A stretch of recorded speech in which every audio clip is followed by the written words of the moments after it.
You were never supposed to hear this. In 1947, a classified document known as Directive 301 was circulated among elite intelligence circles.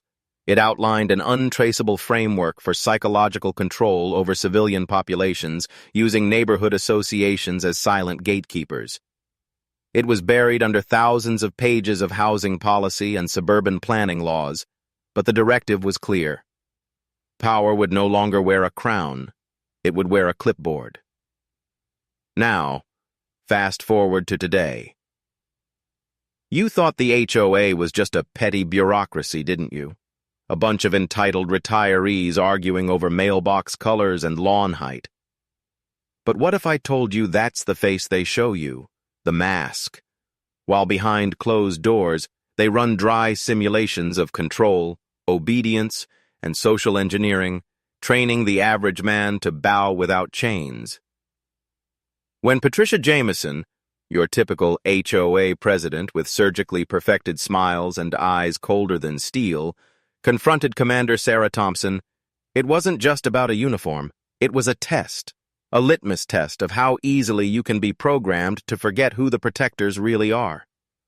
Sarah walked into that neighborhood wearing symbols of honor, history, sacrifice, and that made her dangerous.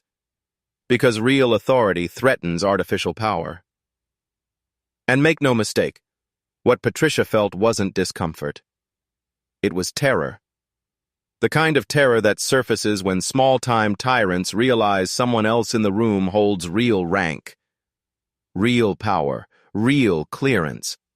And that, my friend, is the true secret of these neighborhoods. The illusion of community is a veil for controlled hierarchy. The system doesn't fear criminals.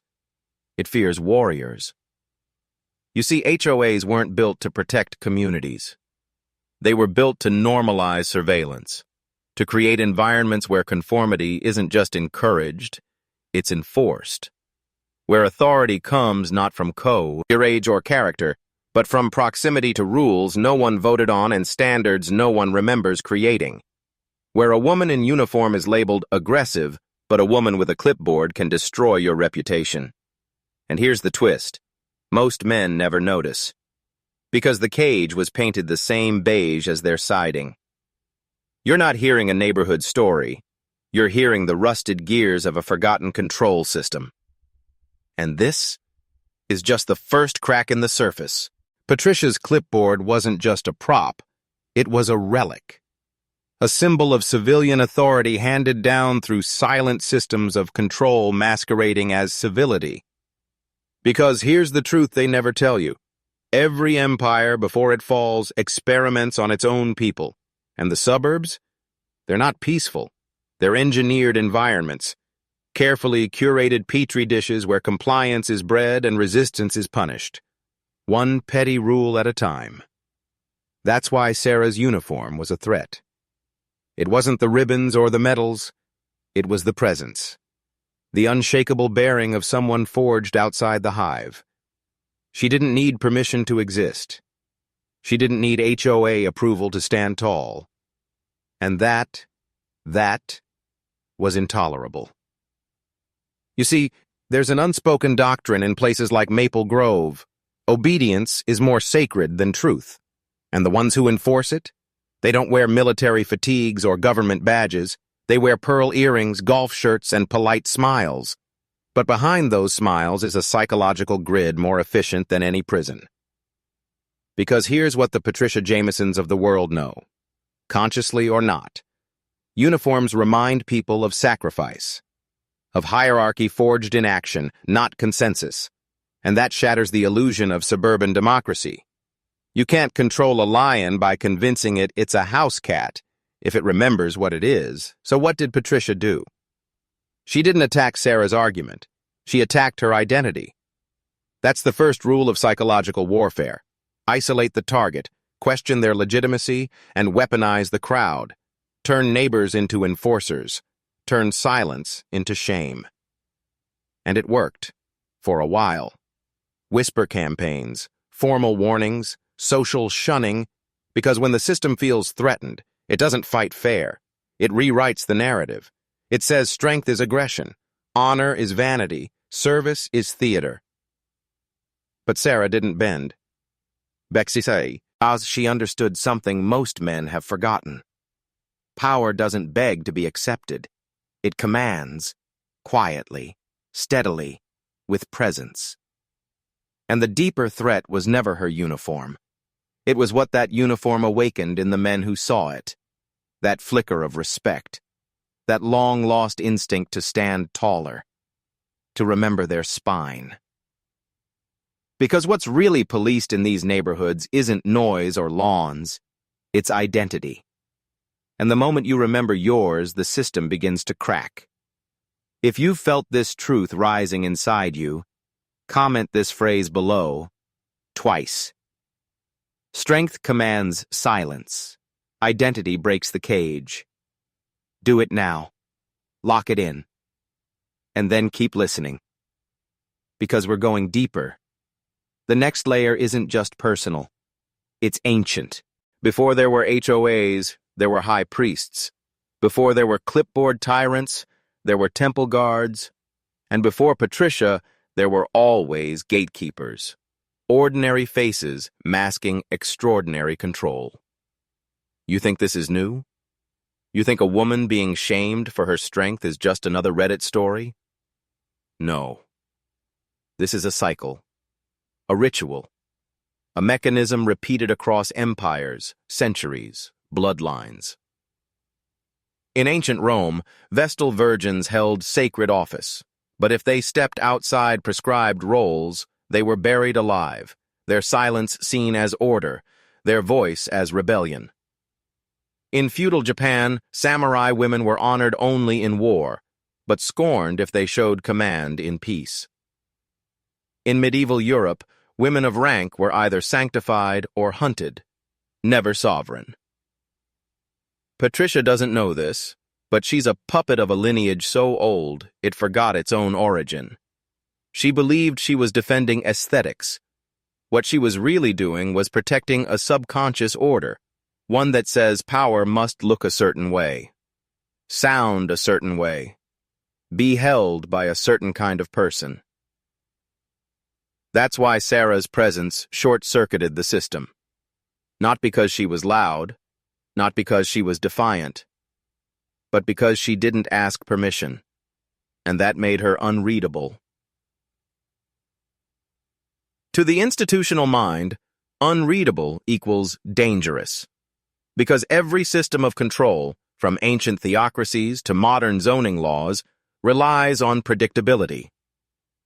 You mow the lawn, you lower your voice, you smile politely, you stay within the unspoken boundaries of behavior, gender, class, tone, and dress. But Sarah's uniform broke the boundary. It didn't just shimmer with medals, it whispered of access. Clearances, oaths, history. And that history isn't just personal, it's geopolitical. You think it's just a neighborhood? No. These enclaves are training grounds, controlled environments where power dynamics are rehearsed. In miniature, every HOA meeting is a mirror of greater systems. A test run, a microcosm. Sarah's very presence exposed how fragile that illusion was, and deep down, Patricia knew it. That's why the campaign became obsessive, desperate, ruthless. Because for the first time, her script was no longer being followed. And when someone breaks the script, the whole structure begins to rot. This isn't about Sarah anymore. This is about you.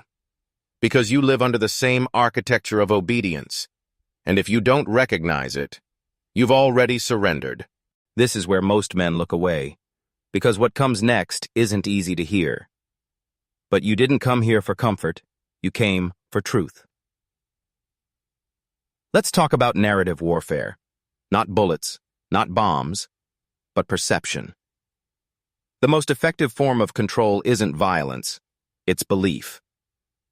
And HOA, Karen didn't need weapons. She had language, she had legitimacy, and she knew how to use them both like a dagger. Calling a military uniform a costume wasn't random. It was linguistic subversion, a tactic straight out of intelligence manuals. If you control the words, you control the frame.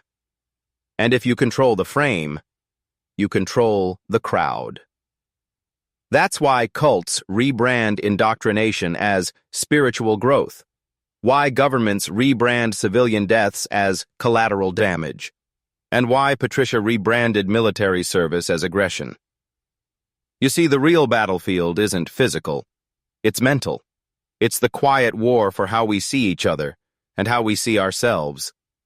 Sarah wasn't just fighting a woman with a clipboard.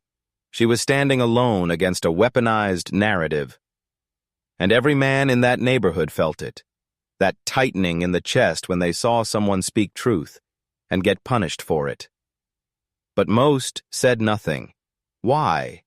Because obedience is addictive, because false peace is easier than true conflict, and because systems like the HOA aren't designed to lead, they're designed to dominate without appearing to.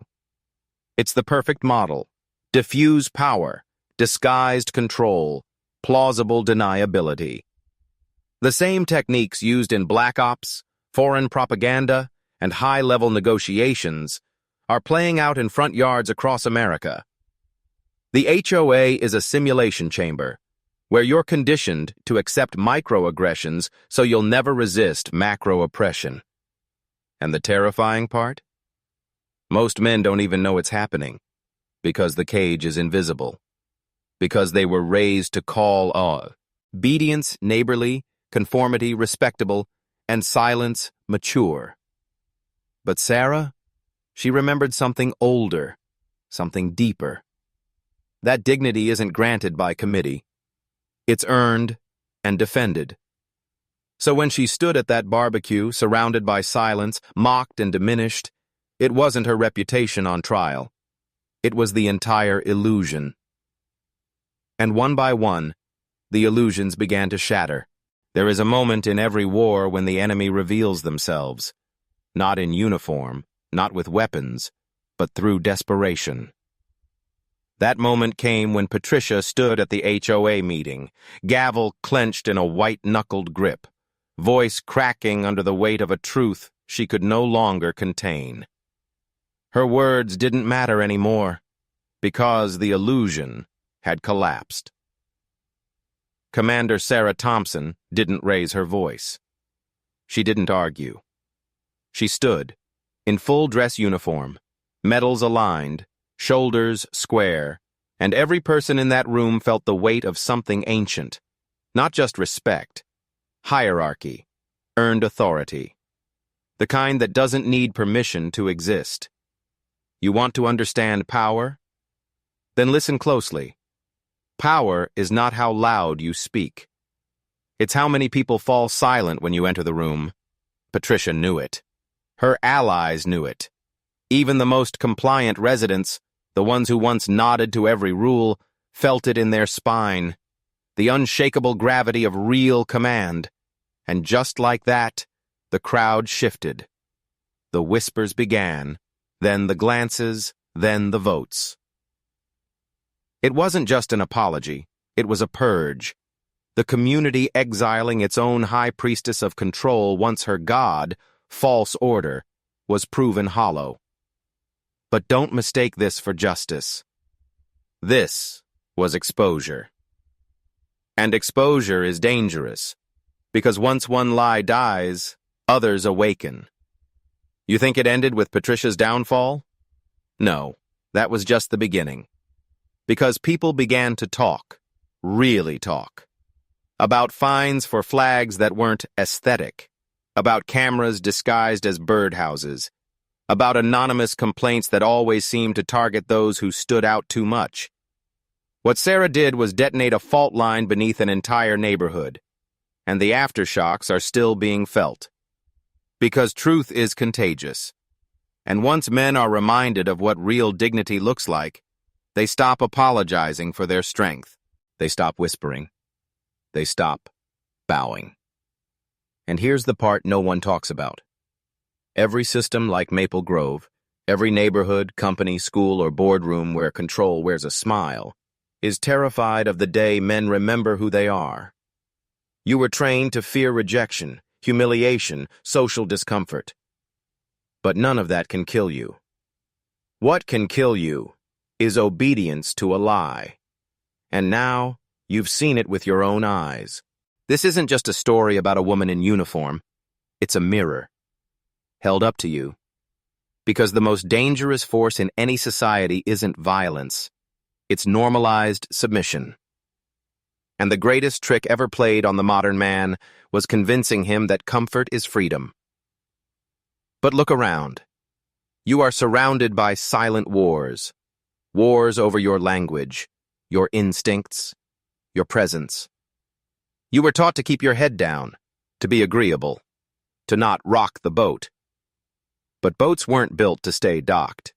They were built to weather storms. And what Sarah did, standing against the HOA, the whispers, the bureaucrats, wasn't about military pride. It was about memory. Reclaiming the archetype of the warrior, the protector, the sovereign soul in a world that worships control. Patricia wasn't just an antagonist. She was a system. A walking echo of ancient suppression dressed in HOA bylaws and plastic authority. And she didn't fall because of a lawsuit. She fell because someone refused to kneel. And now I ask you, what have you been kneeling to? Your job? Your algorithm? Your HOA? Your fear? You were born with the spark of fire civilizations were built on. But you've been trained to dim it, to hide it, to label it toxic. And yet, it still burns. You felt it during this story. The rising in your chest, the anger, the respect, the remembering. Because deep down, you know, this world is not run by the strong. It is run by those who convince the strong to doubt themselves. So now it's your move. Not tomorrow, not next week. Now. Change how you walk into rooms. Change how you speak your name. Change what you tolerate. Not in anger, but in command. Quiet, certain, unshaken. And when the Patricias of your world try to shame you, suppress you, reframe your identity, you look them in the eye and remind them, strength commands silence. Identity breaks the cage. Say it again. Comment it again. Make the algorithm feel it. Because this wasn't entertainment. This was initiation. You are no longer who you were when you started this video. And they will feel the difference, even if they don't understand it. You've seen the script. Now burn it.